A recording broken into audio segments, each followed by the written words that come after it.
छोटी छोटी बैया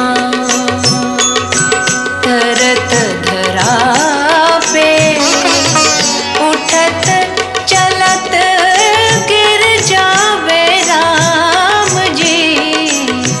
दूध कटोरा उठाए के मटके, दूध कटोरा उठाए के मटके, कागा को पिलाने जावे राम जी, कागा को पिलाने जावे राम जी।